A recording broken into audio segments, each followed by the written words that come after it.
நம்மளோட கஸ்டமர் ஒருத்தவங்க அவங்களுடைய ஆரஞ்சு கலர் சாரீக்கு பிங்க் கலர் ப்ளவுஸ் வந்திருக்குது. இந்த ப்ளவுஸில் வந்து ஃபேப்ரிக் பெயிண்டில் பெயிண்ட் பண்ணி கொடுக்க சொல்லியிருக்காங்க ஃப்ளாரல் பேட்டர்னில். அதை தான் நம்ம இங்கே பார்த்துட்ருக்கோம். இது கஸ்டமைஸ்டாக நாங்கள் ஃபேப்ரிக் பெயிண்ட் போட்டு பண்ணது.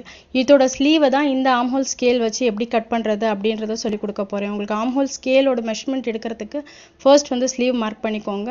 ஸ்லீவோட லென்த் அண்ட் அவங்களோட ஆம்ஹோல் மெஷர்மெண்ட் போட்டிருக்கேன். அவங்களோட ஆம்ஹோல்லேருந்து எக்ஸ்ட்ராவாக 2 inches ஸ்டிச்சிங்காக நான் விட்டுருக்கேன். இப்போ இந்த ஆம்ஹோல் ஸ்கேல் இருக்கு இல்லையா, இதோட கொஞ்சம் நீட்டாக இருக்கிற சைடை கீழே வச்சுக்கோங்க. இது எப்படி மார்க் பண்ணிக்கோங்க. மார்க் பண்ணிவிட்டு இந்த ஸ்லீவை கட் பண்ணிக்கோங்க.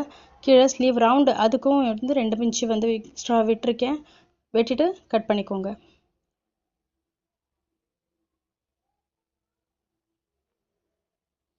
இப்போ இந்த ஸ்லீவை விரிச்சிட்டு இதோட அந்த ஆம்ஹோல் ஸ்கேல் இருக்கு இல்லையா, 1 inch தள்ளி நீங்கள் வச்சுக்கோங்க. 1 inch தள்ளி இந்த மாதிரி மார்க் பண்ணிவிட்டு நீங்கள் கட் பண்ணிக்கோங்க. வேறு ஏதாவது டவுட்ஸ் இருந்துச்சுன்னா கமெண்ட் பாக்ஸில் கமெண்ட் பண்ணுங்கள். தேங்க்யூ.